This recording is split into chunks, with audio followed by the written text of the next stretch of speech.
Running with a stomach full of apples turned out not to be one of Aiton's best decisions. He was quickly forced to slow to a panting jog and then a fast walk, but he still made better time than his trip out. Phelan was exactly where Aiton had left him, still sprawled out on the forest floor. If it weren't for the slow rise and fall of his massive chest, he might as well have been a small crimson-splotched hill. Or dead.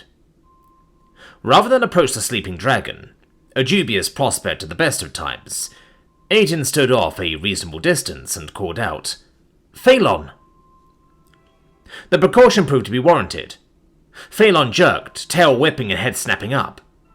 It took him long seconds for his eyes to focus on Aiton. At the sight of the dragonette, he relaxed, settling back down from the half-crouch he had risen to. "What?" The single word didn't come out unkindly, instead conveying a bone-deep weariness. In response, Aiton held out an apple. Phelan raised one eye-ridge. It might as well have been a single berry as far as he was concerned. From his perspective, it was probably more effort to swallow than it was worth. "I found an old orchard," Aiton explained, excitedly. "Juniper and Opal said they found some apple trees, and it must be what they were talking about." This got more of a reaction. Phelan rose slowly. "I assume there's enough for me." Aiton nodded, hurriedly. "The trees are full of them." "Then lead on." He started forward slowly, each footstep cautious and accompanied by the occasional shuddering wince. "While meat would have been nice, I haven't eaten in days. Much longer, and I might have considered trying grass." He shuddered slightly at the thought. Normally, a dragon could easily outdistance a dragonette on the ground, but Phelan was taking things slowly. Between exhaustion, malnourishment, and injury, he was on his last legs. But the promise of nearby food kept him moving, as Aiton led them at a fast walk. They left a small furrow behind them, dotted with little blue specks of blood. Phelan's left wing dragged along the ground, broken and torn. Every time the wing snagged on a tree or rock, Aiton could see his companion flinch. It hurt to watch, and his own wings ached in sympathy. In an effort to distract Phelan from the pain, Aiton asked, "How did you survive? I saw... what happened?" He trailed off, unsure of what else he could say. "Luck, if you can call it that," Phelan answered. "I caught the gust front from that storm just as I passed below the clouds. It gave me the lift to keep from smashing into the ground. I was able to smash into a tree instead." He twitched the remains of his left wing, then snorted in pain. "It did more damage than that cowardly ocean-spawned bloom managed." Suddenly, his focus narrowed, and he speared Aiton with a piercing stare. "Where is it? You said those four I killed were the only ones on the island, so where are the rest? Where is that dragon?" Faced with a dragon's total attention, Aiton blanched. "Headed to Luffin Keep, with Xantha and the rest of her gang." He realized it was the wrong thing to say as soon as the words left his mouth, and Phelan curled his lips back in a razor-fanged snarl. "They're trying to ransom me!" The words tumbled out in a self-preservation-fueled rush.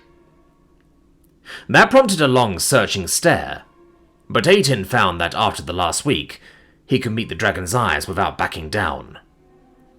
Eventually, Phelan relented, apparently taking the explanation at face value. "Did any of the other crew survive?" At Aiton's headshake, he sighed. It was a sigh that spoke volumes. "When I saw you, I had hope, but I did not expect otherwise." "They only cared about me," Aiton said in apology. They continued walking, Phelan deep in thought, and Aiton letting him digest the news about the crew. "I don't understand how they knew," Phelan muttered after several minutes.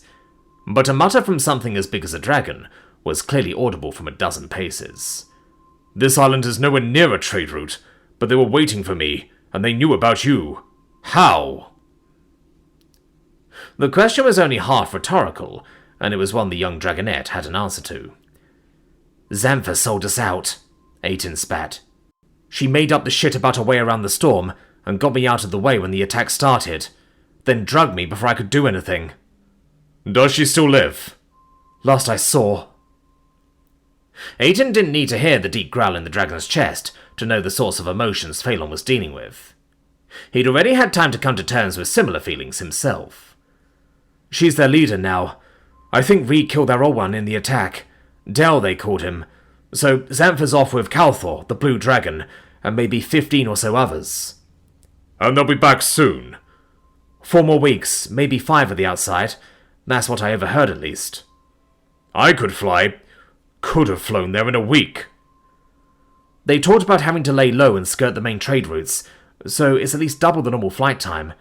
Then I figure that it will take at least a week of passing messages back and forth with my family before they understand they really won't pay for a fourth-born. Aiton said the last with a bitter grin. You seem sure of that? For Zara, my oldest sister, they might have scraped up a couple of 100 gold, but the family, we're not as well off as we pretend to be. It was a revelation that would have gotten him exiled at best, had he uttered it to an outsider in any other circumstance. But somehow, it didn't feel like secrecy mattered on this forsaken island. Phelan was appropriately incredulous. How has that come to be? I have known your mother since not long after she hatched, as well as the lady and lord before her. It is difficult to imagine them mismanaging things to such a degree. And the land surrounding your keep did not look reduced since my last visit. Quite the opposite, in fact. You must have doubled the size of the surrounding fields. Aiton nodded in assent. But did you see what was growing in those fields? It wasn't crops to feed the miners. We planted smoking weed, spices, alchemical herbs. Nothing we've ever grown before. He turned so he could look the dragon in his eyes. We're not tilling those fields out of prosperity. It's because only a single copper vein is still producing. Ah. Yeah. My mother and father are scrambling to find new sources of income. A bunch of the people working the fields were in the mines last year, and they've expanded the huntresses. My little sister Lynn has been out scouting as much as hunting, looking for any new resources to exploit. The island is pretty well surveyed, but it's still the frontier, and they found a few surprises. But we have to do it quietly, and have a new source of income before the copper mines dry up. Your family is worried that if they show weakness, others will sense your position and put pressure on you.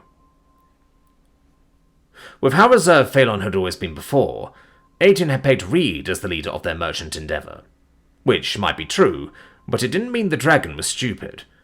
He certainly had centuries of experience to draw on.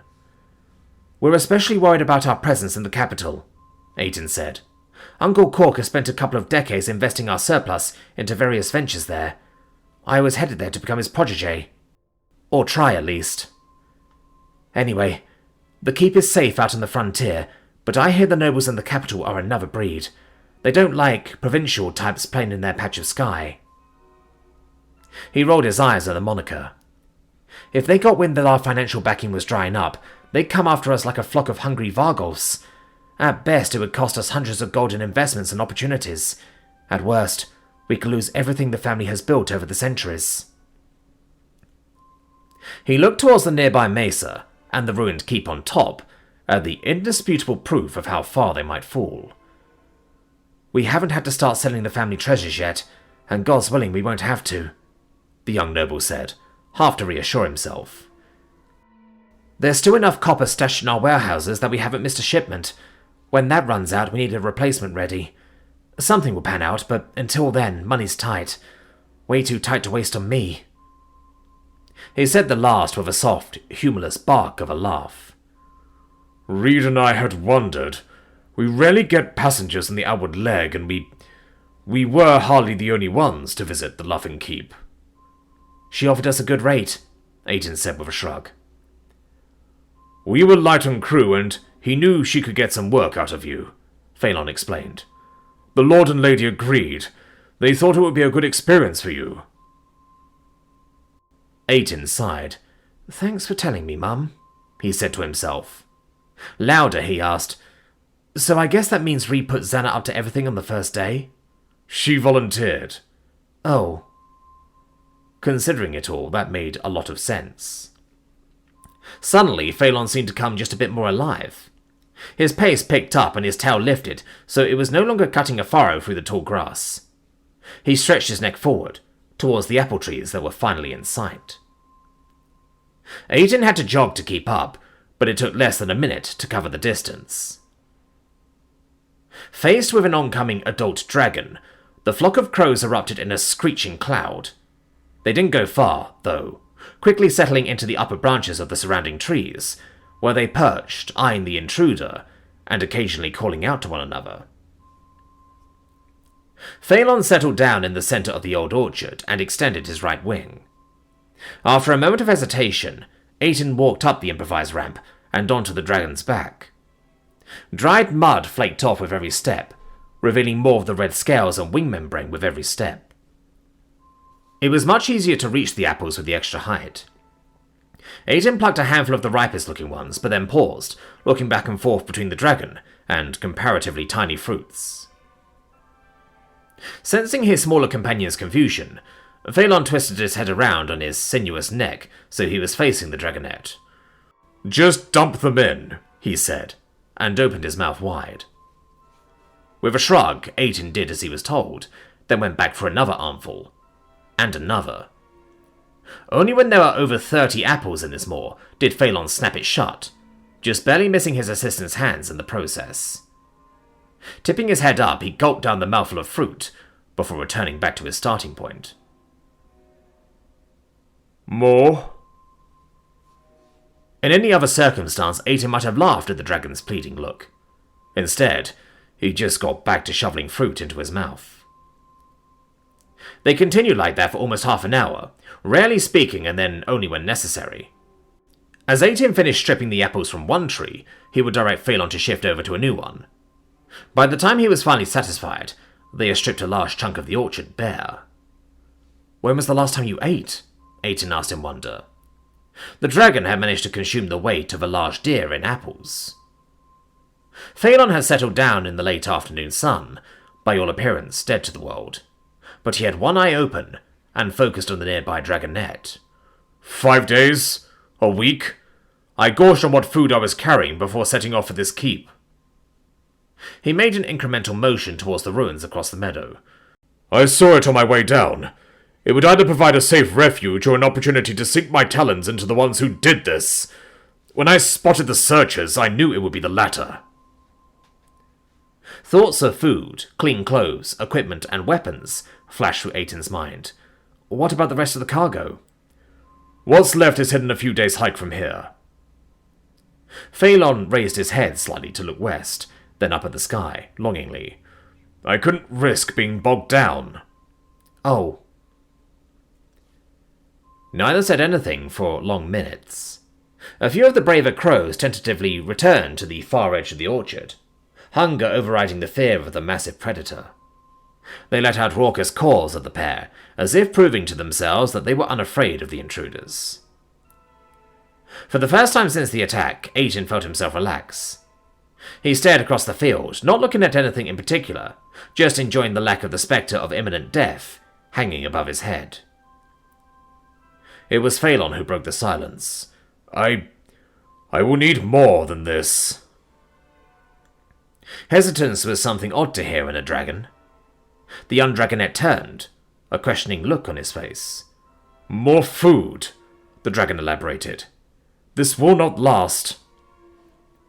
After a moment, Aiden realized what he meant. They had stripped about a quarter of the orchard bare. "We'll figure something out." He thought back to his earlier ideas for traps. "Say, think you could dig a real deep hole? Something big enough for a deer to fall into?" "Easily," Phelan said, brightening. Then he sagged once more. "But most animals fear a dragon's scent. It would take days or weeks to fade." "We'll figure something out," Aiden repeated. "If you think of anything, let me know." To himself, the dragon muttered, "I'd swim through hell for a mouthful of venison." Aiden tried. For the rest of the afternoon, they talked about the problem, but it was easier said than done. Neither of them had any practical experience with hunting from the ground. Phelan had actually seen a few snares, but couldn't give much insight into how they worked. Nor would his breath weapon be all that useful, being too short-ranged and liable to char whatever it hit. Driving a herd of animals into pits, or past an ambush, was one of their best ideas, but it assumed that they could find a herd and keep it bolting in the right direction. If we can just get some deer to come near me, I know I could hit one. Maybe two. You could run down a wounded deer, right? Of course, was the dragon's reply. When Aiton looked pointedly at the wounded wing that dragged behind him with every step, he returned the look stoically. It won't be a problem. The dragonet shrugged. Hopefully he could get a kill shot. He was confident in that, assuming he could get the deer within 50 paces or so. He looked up towards the sun, beginning its descent towards the horizon. It's getting late, he observed. We should head for the keep. I don't suppose they have a hot shower or a sand pit there. At the shake of Aiton's head, Phelan sighed. A pity. This mud is quite itchy. But he rose, slowly shaking his bulk. There's a spring nearby that feeds into a small pond at the bottom of the mesa. I can help you scrub off tomorrow. Very well, then. I will hold you to that. Grabbing a few apples for later, and the axe he had left earlier, Aiton started back towards the keep, only to be stopped by Phelan blocking his way. The dragon extended his good wing as a ramp once more. It will be faster this way, he explained, and I am feeling much better. Shrugging, Aiton climbed on, and together they set off for the keep. Even with his lamed wing dragging, Phelan was true to his word. His purposeful strides moved them along at the speed of a jogging dragonet. When they arrived at the keep's ruins, it felt strange. The place had been Aiton's prison, but now it belonged to him. Well, it belongs to me and Phelan, he reflected. It still didn't quite seem real. Aiton kept expecting to hear Nyx yelling at him, or one of the sisters to shove him out of the way. But it was quiet inside of the stone walls. The cook fire had died down to a pile of ashes. Above it sat a pot of lukewarm rabbit stew. A sip confirmed that it was well and truly overcooked. The meat was dry, and the dried vegetables weren't much more than mush. It was food, though. Aiton ladled out a large bowl for himself, then hauled the rest outside. The remaining contents of the pot weren't much more than a mouthful for Phelan, but he accepted them without complaint, before settling himself against the sun-warmed west wall. Returning inside the keep, Aiton stoked the fire up once more, and then took the time to take inventory. The contents of the brigands' packs were an eclectic mix of the useful gear, odd knickknacks, and uncomfortably personal possessions. Like the ornately carved box in Juniper's gear, full of various woodworking tools, stains and polishes. A closer look at her bow revealed intricate stippling on the grip, framed by the twisting figures of flying dragons. Her sister's interests seemed more conventional. Aiton dug a wooden box with cars and some dice out of Opal's pack. Thinking back, he had seen her pestering the others into games of chance over the last week. They seemed normal enough, but the box that held them felt odd. A bit of jiggling revealed a hidden compartment containing another six-sided die. Playing a hunch, she tossed it a few times. 3 times out of 5, it came up 6. So that's how she managed to always come out ahead. Zan's pack held all of the expected ingredients and implements of an apothecary, but also writing supplies and a small book. A quick glance through the roughly bound volume revealed it to be a mixture of recipes and notes about daily happenings. It only took skimming a few of the passages to see that the brigand had a low opinion of most everyone in the group, save Xana and the previous leader, Del. Aiton resolved to look through it more when he had a chance, both for any insights in the group's plans and any useful recipes it might contain. A slight shiver in one wing reminded him of the slashes in the membrane, and how Zan had said he would probably need more treatment in the coming days. The biggest surprise was hidden beneath Nyx's sleeping mat. A lump turned out to be a small, well-thumbed book. He nearly burst out laughing as he opened it to a random page, expecting a history or drama, or maybe some sort of adventure, only to find a description of a rather steamy encounter between 4 dragonets. Using a tail that way had never occurred to Aiton, and he knew anyone doing that in a hayloft would come out itchy and picking straw out from between their scales for hours. But like watching a stricken dragon falling out of the sky, he found he couldn't stop reading until the scene was finished in every sense of the word. After going through the former belongings of the brigands, Aiton was left with a respectable pile of supplies and a vague sense of unease about stealing from the dead. Considering the circumstances, that discomfort was easily pushed aside. The good news was that between the preserved food, spare weapons, and gear, Aiton was fairly sure he could feed himself for weeks, and maybe months. Long enough to maybe find another settlement on this island. If one keep had been built here, there were probably more. On the other wing, there was nothing to keep him safe from Xantha and Calthor and the rest of the brigands when they returned, and all the food they had wouldn't feed Phelan for a single day. By the time the inventory was complete, the sun had reached the horizon. Aiton stretched, wincing at the twinges from aching muscles in his mutilated wings. Outside, he found Phelan still laying against the keep's walls. The dragon opened one eye as Aiton approached. "It's getting dark," the dragonette pointed out. Phelan didn't move. "There's room inside the keep. It's a little cramped, but the walls keep the wind down." He didn't add that he was looking forward to a night of actual sleep, instead of a forced stupor. The narrow entrance that Aiton used wouldn't fit a dragon, but Phelan would have no trouble climbing through the gap midway up the walls. But instead of rising, Phelan just said, "I'm fine out here." "Oh, you're sure?" Aiton asked, surprise clear in his voice. "Yes." He didn't elaborate. "Okay," Aiton said, then stood there awkwardly. "I'll, see you in the morning then." The red dragon bobbed his head slightly, then settled back down while Aiton made his way back inside. Out of all of the bedrolls, Zan's was the cleanest. Aiton appropriated it and stuffed a pack with blankets to make a pillow. It had been an absolutely exhausting day. His early awakening, the slave labour, and the terror before his escape. Not to mention all the work finding and picking apples, then cataloguing his supplies. But somehow he couldn't drift off.